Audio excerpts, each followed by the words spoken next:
Bonsoir, amis et fans d'Olivier Empire. Je vous ai manqué. Et oui, les quelques jours précédents ont été un peu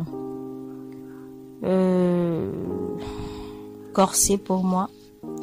Mais actuellement, je vais bien mieux. Et merci à tous ceux qui se sont préoccupés pour moi. Allez, aujourd'hui, je n'ai pas de citation pour vous. On se dira peut-être à demain pour une citation. Donc, nous allons commencer directement avec la rubrique feuilleton. Ah, pour ceux qui ne me connaissent pas, c'est Sachaka. Allez, on se retrouve de l'autre côté. Piège du destin de Mr. Yao Kumonji Nidohan. Chapitre 17.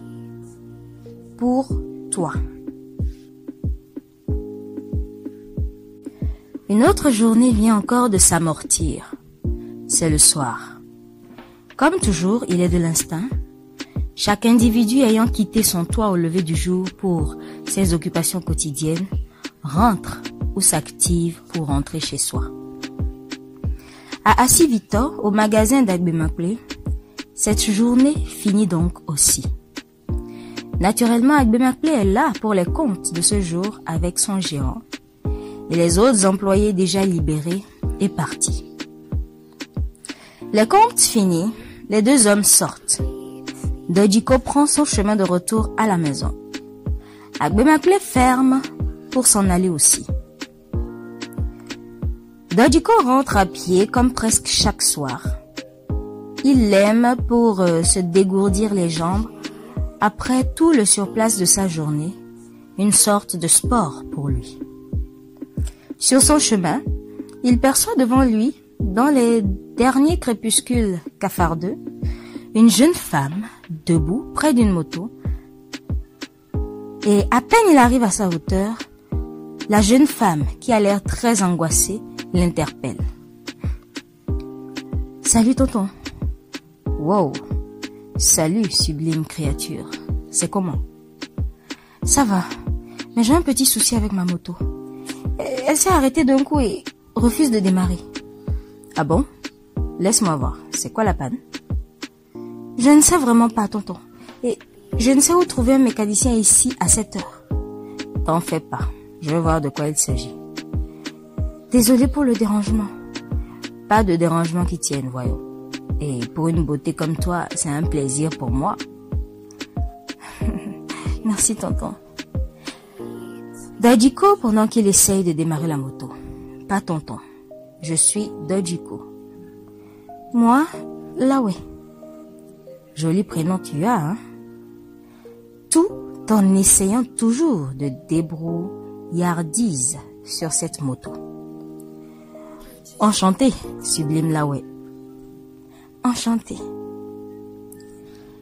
Dojiko famine d'un sourire. C'est quoi le problème? Elle peut démarrer? Ne t'en fais pas. Je vais voir ce qui peut être fait. Si ça ne marche pas, nous pouvons chercher un mécanicien. Pendant tout ce temps, l'anxiété de la jeune femme semble toujours monter. Tantôt, elle a les mains au rein, tantôt un doigt dans la bouche, tantôt comme si elle cherchait quelque chose venant sur la voie. Bah, c'est le câble de ta bougie qui a juste sauté là, ouais. Voilà, je viens de la remettre. Quoi? Câble de la bougie? Dojiko en démarrant la moto. Oui, et la moto qui répond au coup. Ah, tu vois, non? Tchou, juste ça? J'ai paniqué ainsi. Merci, tonton. Pas de quoi. C'est un plaisir.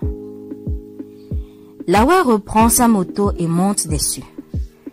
Tu es loin d'ici? Je te dépose. Non, ne t'en fais pas.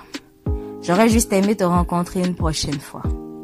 Dis donc, mais je n'ai pas souvent de temps libre. Toujours sur le campus. Je suis étudiante. Pareil pour moi, je n'ai souvent pas de temps libre. Mais moi, je suis gérant d'un magasin et je suis sur mon chemin de retour du boulot comme ça. Et les week-ends, c'est possible, non? Le week-end... Ok, nous verrons.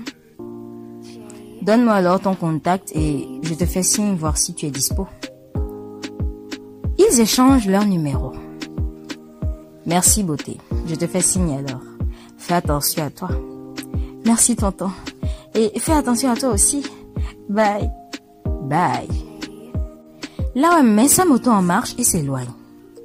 Dojiko la regarde s'en aller. La fille est belle, hein? Se dit-il.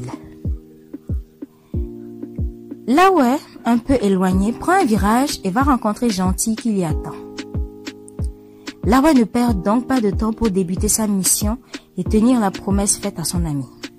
C'est pour ce faire qu'elle a décidé de repérer Dojiko sur son chemin de retour du boulot le soir et de le piéger. Et ce soir, elle y est bien évidemment parvenue, sautant elle-même le câble de la bougie de sa moto pour être à ses côtés, jouer à l'angoissée et attirer sa cible sur une panne qu'elle aurait. Et, avec l'ami qui l'attendait au virage, elle est venue opérer. Oui, là, ouais, ça a marché. Lui demande excité Gentil à son arrivée. Plus facile que je l'imaginais. Il compte m'appeler le week-end pour que nous nous voyions. Le gars doit être un gros coureur de jupons, hein. J'espère que tu ne lui as pas dit oui du coup. Nous nous sommes même embrassés. Petit salaud. Et pardon, madame la commissaire. C'est mieux pour toi, oui. Tu crois que quoi? Il se pourrait que je ne réponde même pas s'il m'appelait. Mais je sais comment le tenir. Il est dans la poche et va tout vomir comme une diarrhée. Je te fais confiance même. Viens monter. Je t'emmène me payer une brochette et de la glace. Fais vite, Amengan. Pour dire monsieur. Gentil montant sur la moto. Si tu veux payer le tchanchanga, même là. Pour dire le revendeur de brochettes et toute la crèmerie, pas de problème. Toi, démarre seulement. Je ne veux pas de vos tchanchanga nyama là. Pour dire, je ne veux pas de vos brochettes bizarre là. Je veux la Mengan classe. Pour dire, je veux la bonne grillade. Se taquinant, les deux petits enquêteurs disparaissent avec leur monture. Un temps record et tout se passe bien déjà entre Dojiko et Lawe. Une amitié parfaite se crée et des histoires d'amour suivent. Une idylle naît. Une idylle dans laquelle le sieur Dojiko fonce droit, tête dans des chimères, pour ne percevoir aucun signe d'alerte de ce à quoi il se frotte. Au bout de 3 mois, Lawe l'emporte complètement dans ses filets. Elle joue bien l'amoureuse. Des sorties le week-end, des SMS et appels ici et là. Le téléphone de Lawe se met à sonner. Ce moment où elle lit sa série préférée, La Fée des Nuits Exotiques. Une bande dessinée à énième épisode dans un magazine réputé. Dojiko à l'appareil. Elle décroche, d'une voix agréable au sens. Allô bébé? Oui, Marine. Tu peux sortir s'il te plaît? Je suis à votre portail. Oh, désolée chérie, je ne peux pas sortir. Papa est à la maison et maman m'a recommandé aussi la cuisine. S'il te plaît. Mais fais un effort ma chérie. J'ai vraiment besoin de te voir juste quelques minutes. Écoute ce que je te dis. Je t'en prie. Je ne peux pas sortir. Je ne veux pas recevoir des mots acerbes de papa encore ce soir. Cette situation devient embarrassante. Tu ne vois pas? Et tu veux que je fasse quoi maintenant, mon amour? N'insiste pas, pardon. Je viens chez toi dès que possible, d'accord? J'ai compris. Mais n'oublie pas que je t'aime, Lawe. Merci, je te crois. Bye. Je vais attendre ton appel. Lawe une fois raccroché. imbécile, tu ne sais pas encore ce qui t'attend. Hein. Donc tu me vois me donner à un type tel que toi. Et que je sais même déjà misérable. Elle pianote son portable au doigt habile, puis lance un numéro. Oui, allô gentil, dit-elle au téléphone. Devine quoi? L'imbécile des gérants du magasin de ton papa est ici à l'instant et m'a appelé me demandant de sortir. Non, je ne suis pas sortie le voir. Je lui ai fait croire que papa est à la maison et que je ne peux pas sortir. Non, ne t'en fais pas. Je contrôle toujours la situation. Je le vois amoureux de moi vraiment. Donc, ne te fais pas de soucis. Je vais le rendre mou et il va tout dire au moment opportun. C'est pourquoi je prends tout mon temps possible pour bien le pétrir avant de passer à l'action. Je t'ai promis, non. Si je ne réussis pas, ne m'appelle plus là, ouais. Je suis une tigresse, je te dis. Mon petit chéri. Alors, donnons-nous du temps. Ce temps que ton ami peut supporter en prison encore avant le grand jour sans mourir. Patience, patience, patience. Allez, passe une bonne soirée aussi. On se voit demain sur le campus. Aux sorties des cours sur le campus cet après-midi, Laoué retrouve Gentil, les deux, prenant la marche ensemble pas après pas. Je vais chez Dojiko ce soir, lui fait-elle savoir. Je crois que tu vas passer les fils. Je lui ai toujours résisté sur ses désirs, surtout sexuels. Ce soir, je vais chez lui. Et? Non, toi aussi. Je vais pour me donner à lui finalement parce que je manque d'homme ou quoi. Je vais le rassurer pour plus augmenter sa confiance. Je vais juste être plus tendre avec lui pour le pousser plus. Pour toi, je vais faire ce sacrifice en me frôlant à un homme, même si je ne vais pas me livrer à lui. Ça va être dégoûtant pour moi, mais je vais bien jouer le jeu de l'affectueuse pour plus le maîtriser. Que ferais-je dans cette histoire pour ouvrir les yeux à mon père et libérer ma maman sans toi là, ouais. Je te serai toujours reconnaissant. Oh, ne t'inquiète pas. Je le fais avec énorme plaisir parce que tu es un type bien aussi. Te souviens-tu de comment je t'avais traité sur ce campus? Et pourtant, tu étais si patient, gentleman avec moi, contrairement à la plupart des mecs qui auraient cherché à me démontrer qu'ils sont hommes. Là ouais, tu te rappelles encore de ces choses-là? Quand je te vois et me souviens aussi des fois de tes impertinences, je me demande comment ce soit possible qu'une fille si douce et tendre comme toi puisse se comporter ainsi. Il fallait que je me montrasse, que je fisse un peu le cran aussi, pour ne pas me faire embêter, non? Parce que vous, les garçons là, dès qu'on essaie de tenir un visage un peu agréable avec vous, c'est fini. Vous en profitez pour emmerder. Mais toi, tu m'avais eu, je te dis. Attention tout de même, ne me défie pas. Je suis une tigresse, je te le rappelle aussi. Et moi, j'adore cette tigresse qui me donne des effets avec ses yeux malveillants. Ah, mon cher, n'allons pas sur cette piste. Toi, tu ne t'es jamais intéressé à une femme. C'est ce que tu crois? Et pourtant, je m'intéresse à une tigresse. Il est vrai qu'elle m'a montré sa tigritude et tient toujours à me le rappeler pour que je ne l'oublie jamais. Mais je vois chaque fois en elle ce truc de très précieux, avec un caractère si tendre qu'elle tente toujours de dissimuler derrière un tempérament chaud qui ne lui est pas propre. Tu n'es pas sérieux, toi? Arrêtée debout sous un arbre dans la cour, Laoué regarde droit dans les yeux de Gentil. Ses yeux étincellent. Ses lèvres, légèrement, frissonnent. Gentil, ne pouvant plus résister à son regard dévorant et ses yeux pétillants, l'embrasse. Elle lui répond et les deux se laissent dans une tendresse de partage. Gentil se retire du coup. Pardonne-moi s'il te plaît, là ouais. Je ne l'aurais pas dû. Je n'en ai pas le droit. Je suis sérieusement désolée.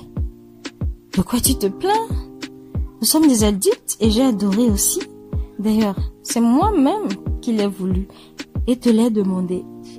Tu n'as fait que répondre à mon appel pour me satisfaire. Voilà que tu me coupes l'appétit et me laisses sur ma faim. Allons-y maintenant. Nous avons des devoirs. Dojiko, de retour du boulot le soir, voit chez lui Lawe. Lawe y est, telle qu'elle l'a prévu, et fait la cuisine avant son retour. Je rêve ou quoi? Bonne arrivée, mon petit cœur. Et de lui donner une bise. C'est quoi la magie? Mon amour, pour toi est la magie, chérie. J'ai jugé bon de faire à mon homme une petite surprise aujourd'hui et voilà. Une surprise? Elle est agréable ta surprise, n'est-ce pas? En attendant, rentre te déshabiller et va prendre ta douche. J'ai presque fini de préparer le repas. Alors, toi, va vite m'enlever toutes ces crasses de la journée sur le corps. Je n'ai aucune envie de sentir l'odeur de ta sueur. Oust! Vite mon bébé, dans la salle de bain. J'ai hâte de tout avaler, ensuite te prendre toi-même en dessert. Waouh! Quelle bonne cuisine que tu sais préparer, chérie. Ah bon? Tu aimes? Profondément. Je crois que tu dois ouvrir un resto. Merci, mon petit chéri. Mais je préfère garder ma cuisine pour mon homme. Là, tu me flattes. Mais mon chéri, je suis au sérieux. Tu es magnifique. Merci. Comment t'as-tu procuré ce que tu as préparé? J'ai payé. Je te rembourse. Non, ne t'en fais pas. Dis-moi, comment ça va avec ton boulot? Très bien même, tout va à merveille. Et tes camarades, ça va avec eux? Oui, j'ai d'ailleurs parmi eux 2 amis que je peux même appeler mes complices. Ah bon? Complices? Dojiko manifeste une légère frustration. Il balbutie. Oui, bébé, c'est-à-dire, nous nous comprenons bien. Quand je vais les connaître alors, tes complices? Eux sont un peu loin. Et comme le boulot nous fatigue surtout eux, ils rentrent aussitôt sortis. Les week-ends, nous ne nous voyons presque pas. Et si nous organisions une sortie ce week-end avec leurs petites amies et nous aussi? Génial, je vais leur en parler demain. J'en serai ravie. Mais tu es intéressante ce soir, hein, là ouais. Pourquoi donc? Des surprises. D'abord, venir préparer avec ta propre poche sans rien me dire et prévoir une sortie le week-end avec mes amis. Oui, il faut que nous nous éclations aussi un peu, non? Je n'ai souvent pas de temps pour nous. Et là, je vais me racheter un tout petit peu seulement. Merci, mon bébé. Et ton boulot, je veux en savoir plus. Ils ont déjà fini le repas et là, ouais, dégage la table. Tu penses toujours travailler là-bas? Non, je ne vais pas être serviteur continuellement. Je vais laisser sous peu. J'attends juste un tout petit réglage et dans quelques mois, je laisse pour mes propres affaires. Impressionnant, chérie. Elle se lève et va arranger les plats pour les laver. Pendant qu'elle tourne le dos, tout en parlant, Dojiko se lève aussi, essuie les mains et va la prendre dans ses bras par derrière. Oui, je vais faire mes propres affaires maintenant. J'ai gagné pas mal d'argent et ça va me servir à mettre un bon projet en place. Félicitations, mon amour. J'ai l'impression de t'avoir toujours connu, tu sais. Et moi de t'avoir toujours aimé, là, ouais. Ce n'est pas vrai, tu me flattes, là. Dojiko, l'embrassant dans le cou, toujours par derrière dans ses bras, là où serre sa mine avec déclin sans qu'il ne se rende compte de rien. Je ne te blague pas, mon ange. Je t'aime. Ça me fait plaisir de m'aimer. Elle se retourne. Il l'embrasse. Et Lawe se laisse dans une embrassade avec son pseudo petit ami. Mais la magie ne dure pas aussi longtemps. À peine quelques secondes, elle se retire. J'adore. Je voudrais tellement que ce moment ne s'arrête jamais. pas de raison qu'il s'arrête. Je te veux ce soir pour la première fois, mon amour. Non, pas ce soir, s'il te plaît, Dojiko. J'ai très envie aussi, mais allons pas à pas, je t'en prie. De plus, il se fait déjà tard et il me faut rentrer. Dojiko la prend de nouveau pour la serrer contre soi et l'embrasser. Ne me laisse pas sur ma faim. Elle lui donne encore quelques coups de lèvres. Sincèrement désolée. Je vais faire le ménage et m'en aller maintenant. Je suis toujours sous mes parents et mon papa toi-même, tu sais. J'ai déjà perdu assez de temps. De plus, j'ai des devoirs. Ok, chérie. Je t'aime. Merci de m'aimer et surtout d'être bien compréhensif avec moi. Tout mon corps t'appartient. Tu auras le temps d'en faire tout ton vouloir dans les secrets de nos intimités. Elle finit les arrangements et est prête à partir maintenant. Dojiko lui sort sa moto dehors. Elle monte et démarre. Les deux s'embrassent. Je t'aime, bébé. Lui lance-t-il encore pour la énième fois. Elle lui sourit comme toute réponse. Une fois Dojiko rentrée, elle se dit avec dédain. Quel dégoût. Je vais t'avoir, imbécile. Si t'as gravé du venin d'un python et une tigresse va te le faire payer. Si seulement tu savais quelle diablesse je suis pour des individus comme toi.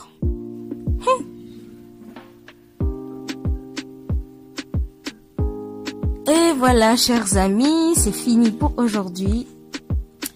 Et oui, comme quoi, la pensée qui disait quand la femme décide de faire payer quelqu'un un acte qu'il a posé, même le diable prend un cahier de 300 pages et note. Bon ben, chers amis, j'espère que vous avez aimé la lecture. J'attends vos commentaires, vos critiques, vos apports. Tout ça m'aide à m'améliorer. Tout ça aide l'équipe à s'améliorer. Allez, c'était Sachaka pour le plaisir de votre écoute. On se retrouve demain pour un nouveau chapitre. Ciao, ciao!